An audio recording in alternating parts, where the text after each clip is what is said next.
किशन के आइए, जिस डिठे सब दुख जाए।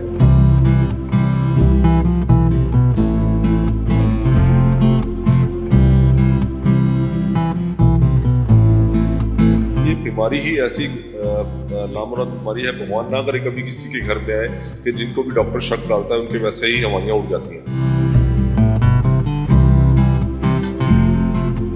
मार्केट में कम से कम 25-30 हजार का। 25,000 का, ओके। और यहाँ पे कितना है? हम यहाँ पर सिर्फ 7,000 का देते हैं।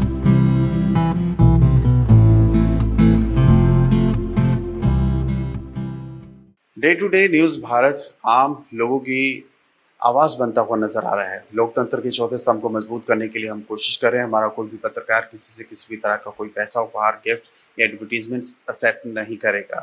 दबे कुचले लोगों की हम आवाज बनते हुए नजर आ रहे हैं और ऐसी कितनी ही अनगिनत कहानियां जो लोक सेवा से जुड़ी हुई हैं उनको आपके समक्ष लाने की हम कोशिश कर रहे हैं और समाज के तिरस्कार का सामना कर रहे लोगों को भी आपके सामने लाने का हम काम करेंगे। भूपिंदर सिंह भुल्लर जी हमारे साथ जुड़े हैं, बंगला साहब गुरुद्वारा कमेटी के चेयरमैन साहब हैं। सर बहुत बहुत वेलकम करता हूं आपका। सेवा देखी आपकी, वाहेगुरु जी दा खालसा, श्री वाहेगुरु जी फतेह। सेवा देखी आपकी और साहिब श्री गुरु हरिकृष्ण जी के नाम पर यह गुरुद्वारा अभी भी चल रहा है और बहुत पुराना इतिहास है। सबसे पहले तो इतिहास की तरफ चलते हैं, मुझे वो इतिहास बताएं। कहा जाता है कि गुरु साहब जो थे वो पानी से सेवा किया करते थे लोगों की। नहीं, ऐसा नहीं है। मैं बताता हूँ आपको कि जब गुरु हरकिशन साहब जी यहाँ पर आए तो ये राजा जयसिंह का महल था। तो राजा जयसिंह की जो रानी थी उनकी इच्छा थी कि गुरु साहब मेरे घर पे आए। उनके घर पे कोई औलाद नहीं थी। तो जब गुरु साहब आए तो रानी के मन में पता नहीं क्या आया कि मैं गुरु साहब की परीक्षा लूं। तो उसने क्या किया कि महल के अंदर, कतार के अंदर दासियां बिठा दी और अपनी जगह दासी के कपड़े पहना के किसी को बिठा दिया, दासी को, और खुद दासियों की लाइन में दासी के कपड़े पहन के बैठ गई। जब गुरु साहब ने महल में प्रवेश किया और अंदर आए और गुरु साहब उनकी गोदी में जाके बैठ गए और बोले कि माँ मुझे भूख लगी है, मुझको खाना खिलाइए।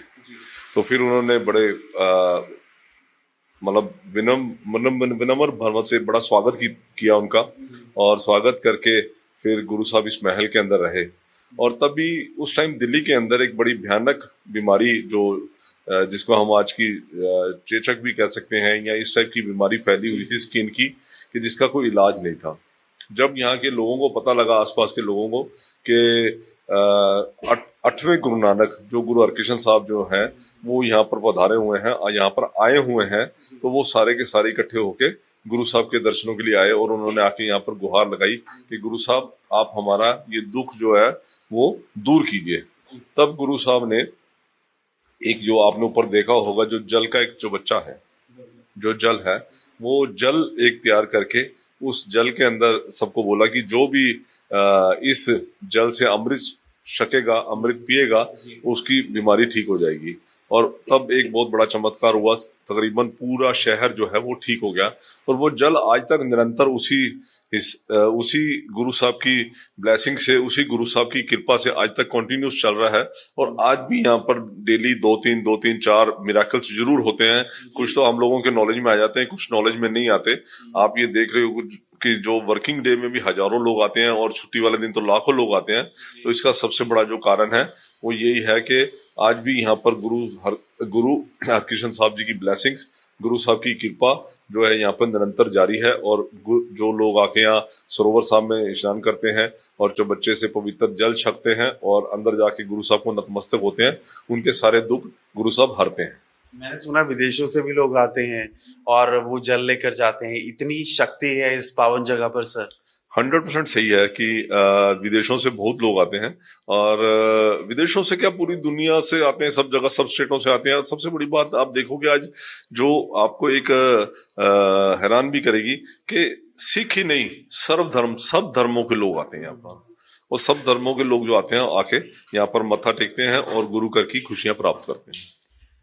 अब मुझे बताएं फैसिलिटी क्या है, ये शुरुआत कहाँ से हुई, क्या सोच थी और क्या भावना आई उस वक्त की? चलिए हम ये सेवा शुरू करते हैं गुरु नानक नाम लेवा संगत के लिए। सर ये जिस जगह आप बैठे हो, गुरुद्वारा बंगला साहब गुरु हरकृष्ण पॉलीक्लिनिक के अंदर, ये अप्रोक्स आज इसको 70 साल हो गए हैं चलते हुए। एक डॉक्टर आईपीएस कालरा जी और उनके साथ एक डॉक्टर हरभजन सिंह थे, जिन्होंने एक पेड़ के नीचे, ये उस टाइम के एमबीबीएस डॉक्टर थे, जिन्होंने एक पेड़ के नीचे ये सेवा शुरू की थी।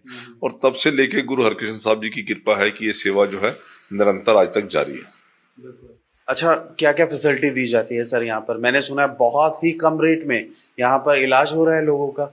बहुत यूपी बिहार से या फिर पंजाब से, हरियाणा से, बहुत दूरों से लोग यहाँ पर आते हैं सर। इसमें इसमें कोई दो राय नहीं है कि जब से यहाँ पर एमआरआई, सीटी स्कैन, मेमोग्राफी, और अगर हम बात करें लैब की तो हमारे पास वर्ल्ड क्लास लैब है। अब तो थोड़े दिन हुए हैं कि हमने यहाँ पेट स्कैन का भी टेस्ट शुरू कर दिया, जो कैंसर का एक टेस्ट होता है होल बॉडी, बहुत कॉस्टली टेस्ट है, वो भी यहाँ पर शुरू हो चुका है। मैंने सुना 7-10 हजार का है मार्केट में। नहीं, मार्केट में कम से कम 25-30 हजार का। 25,000 का, ओके। और यहाँ पे कितना है? हम यहाँ पर सिर्फ 7,000 के अंदर करते हैं। 7,000, ओके। 7,000 के अंदर करते हैं। ये 7,000 भी वो है, मैं आपके चैनल से बताना चाहता हूँ कि जो हमारी कॉस्ट आती है, क्योंकि इसमें एक एफडीजी का इंजेक्शन लगता है, जो इंजेक्शन बड़ा कॉस्टली है, न्यूक्लियर इंजेक्शन होता है, तो उस इंजेक्शन की कॉस्ट है, प्लस जो हम डॉक्टर को फीस देते हैं। हमने इसके अलावा एक सिंगल पैसा, क्योंकि जगह गुरु घर की है, ना कोई बिजली का खर्चा है, ना कोई स्टाफ का खर्चा है, सारा हम दिल्ली सिख गुरुद्वारा कमेटी की तरफ से बेयर करते हैं। और 7,000 के अंदर पेशेंट को, क्योंकि कारण है कि ये बीमारी ही ऐसी नामुराद बीमारी है, भगवान ना करे कभी किसी के घर में आए कि जिनको भी डॉक्टर शक डालता है उनके वैसे ही हवाइयाँ उड़ जाती हैं। तो इस केस में हमारा जो मोटिव है, हमारा जो मेन मकसद है, वो ये है कि श्री हरकृष्ण त्याइए जिस डिठे सब दुख जाए। जो भी हमारे 8वें गुरु नानक गुरु हरकृष्ण साहब जी के दर पे आया है, वो ना तो मेरे फेस को आया है, ना किसी और के फेस को आया है, वो आता है गुरु हरकृष्ण साहब जी के दर पे, यानी कि उनके उनके उनके पास आया है। और वो जब यहाँ डायग्नोस करवाता है तो भगवान की उनको ब्लेसिंग्स भी मिलती हैं, और बहुत सारे पेशेंट्स तो मैंने देखे यहाँ से ठीक होकर भी जाते हैं। तो एक दिन में कितने पेशेंट्स को आप लोग देखते हो? कितने तरह के टेस्ट यहाँ पर लोग करवाते हैं? और कितना अभी तक ये रेवोल्यूशनरी काम हुआ है? क्या सरकारें हेल्प कर रही हैं? नहीं, यहाँ पर सरकार की कोई हेल्प नहीं है, और ना ही हमने आज तक कभी सरकार से कोई हेल्प मांगी है। जो परमिशंस होती है सरकार की, जो मेडिकल लाइन के अंदर, वो हम जरूर सरकार से लेते हैं। आपने देखा होगा हमारे यहाँ पर अप्रोक्स 350 से 400 पेशेंट डेली वॉक इन होते हैं, और अप्रोक्स 50 प्लस, मतलब 50-60 प्लस हम एमआरआई करते हैं, सीटी स्कैन अलग करते हैं, और उसके बाद मेमोग्राफी का अलग टेस्ट होता है। अब तक अगर मैं आपको बताऊं, मैं आपके चैनल से बताना चाहता हूं कि वर्ल्ड रिकॉर्ड है कि इतने कम समय में हम लोग एक ही मशीन से अप्रोक्स 1 लाख प्लस एमआरआई कर चुके हैं। 1 लाख प्लस। हमारे को कंपनी वाले भी बोलते हैं 20 से ज्यादा नहीं करनी, लेकिन हमारे पास पेशेंट की इतनी भरमार होती है कि डेली 50 क्रॉस होती है, डेली। अच्छा सर, ये जो मशीन्स हैं, मैंने सुना है सोशल मीडिया पर, आपके और भी वीडियोस देखे हैं, करोड़ों की मशीन्स हैं सर। ये जर्मनी मेड है या फिर और कंट्रीज से भी ये मंगवाई गई है? नहीं, ये सारी मशीन इम्पोर्टेड्स हैं, क्योंकि ये सीमेंस कंपनी की मशीन है। जो एमआरआई आई थी हमारी, ये जर्मन से इम्पोर्ट हुई थी, और सीटी स्कैन की मशीन भी जर्मन से इम्पोर्ट हुई थी। जो पेट स्कैन आई है, ये हमने ली सीमेंस कंपनी की है, लेकिन उन्होंने यूएसए से इम्पोर्ट कराई है। अच्छा, दूसरी तरफ अब देखिए, इतना ज्यादा पैसा लगता है इस चीज को लेकर, क्या फंड को लेकर कभी कोई दिक्कत आई? नहीं, आज तक नहीं आई, कभी कोई दिक्कत नहीं आई फंड को लेके, क्योंकि कारण है कि मैं सच्ची बताऊं, हमने कभी खुद नहीं सोचा था कि इतनी फंडिंग जो है, ये आपको मैं जितनी भी मशीनें बता रहा हूँ, ये सारी की सारी परिवारों द्वारा डोनेट की गई मशीनें हैं।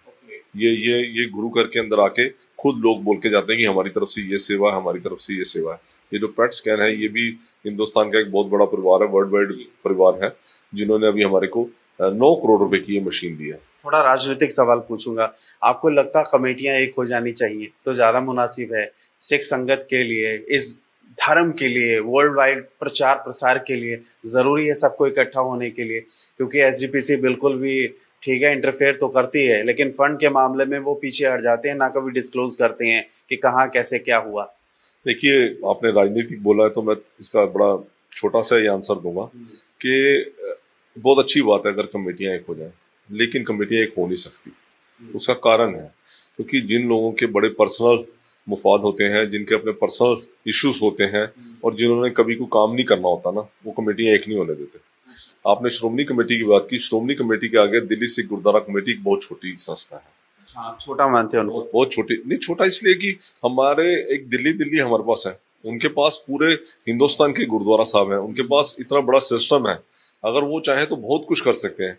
बट चलो खैर, ये उनका पार्ट है, हमारा पार्ट नहीं है। हम तो बड़ा गुरु हरकृष्ण साहब जी का, गुरु तेग बहादुर साहब जी का शुक्र मनाते हैं, हमारे प्रधान सरदार हरमीत सिंह कालका जी, जनरल सेक्रेटरी सरदार जगदीप सिंह कालो जी, हम तो उनकी गाइडेंस में काम कर रहे हैं। हम तो भगवान का बड़ा शुक्र मनाते हैं कि हम इतने कम उसके अंदर के अंदर भी रह के, गुरु साहब की कृपा है, आपके सामने कितनी फैसिलिटी यहाँ हम संगत को प्रोवाइड कर रहे हैं। चलिए दूसरे तरीके से सवाल पूछता हूँ, एसजीपीसी ऐसा क्या कर रही है जो दिल्ली कमेटी नहीं कर रही, दिल्ली कमेटी ऐसा क्या कर रही है जो एसजीपीसी नहीं कर रही? नहीं, देखिए, पता है कि ये बड़ा कंट्रोवर्सी वाला मामला हो जाएगा कि एसजीपीसी की आप मेरे को कोई भी एक उपलब्धि बताएं। ये मैं आपसे क्वेश्चन करता हूँ, आज जो पंजाब की हालत है वो क्या हालत है, कितना ईसाईकरण हो रहा है, माफ करना, बहुत मन में एक रोष आता है। अमृतसर जैसी जगह पे आप जाके देखो, जहाँ गलियों के अंदर ईसाइयों के पोस्टर, मैं ईसाई धर्म को माड़ा नहीं बोलता, लेकिन धर्म परिवर्तन हुआ है, धर्म परिवर्तन हो रहा है इतनी बड़ी तादाद के अंदर, ये एक बड़ी ही एक सोचने वाली घटना है। तो यूपी में बहुत हुआ है, पूरा गांव ईसाई धर्म पर आ गया। अभी अभी जो आप यूपी की बात कर रहे हो, जो पीलीभीत के अंदर हुआ था, अप्रोक्स 3000 परिवारों ने जो धर्म की बात, परिवर्तन की बात आई थी, दिल्ली सिख गुरुद्वारा कमेटी ने अभी गर्मी की छुट्टियों में वहां जाके जब गुरमत कैंप लगाए तो 3000 के 3000 परिवार वापिस आए हैं। आज भी मनजीत सिंह भुम्मा हमारे चेयरमैन है पंजाब के, जो अमृतसर के अंदर दिल्ली सिख गुरुद्वारा कमेटी ने अपना धर्म प्रचार का ऑफिस खोला हुआ है। अप्रॉक्स मैं आपके चैनल पे बता रहा हूँ, 1200 से 1400 परिवार जो बॉर्डर के हैं, जिनको हम वापस सिख धर्म में वापस लेके आए। ये सारा काम श्रोमणी कमेटी का है, ना कि दिल्ली सिख गुरुद्वारा कमेटी का। लेकिन हम फिर भी अपना ये सारे, हम अपने किसी फर्ज से पीछे नहीं हटते। हमारे को तो जहां पर सेवा मिलती है या जहां पर हमारे को लगता है कि यहाँ हमारे को सेवा करनी चाहिए, हमारे प्रेसिडेंट उसी टाइम 1 सेकंड से पहले बोलते हैं कि जाके वहां पर ये मोर्चा संभालो। थैंक यू बुल्लर साहब, आप अच्छा काम कर रहे हैं। और कमेटी के मामले में भी उन्होंने बताया किस तरीके से जो धर्म तब्दील कर रहे हैं या जो लोग भटक चुके हैं रास्ते से, उनको दोबारा घर वापसी लाने की भी ये कोशिश लगातार बदस्तूर जारी है। और यहाँ पर भी आपने देखा किस तरीके से सेवा भाव से ये निरंतर सेवा इसी तरीके से चल रही है। Amar Sharma report, day to day news Bharat.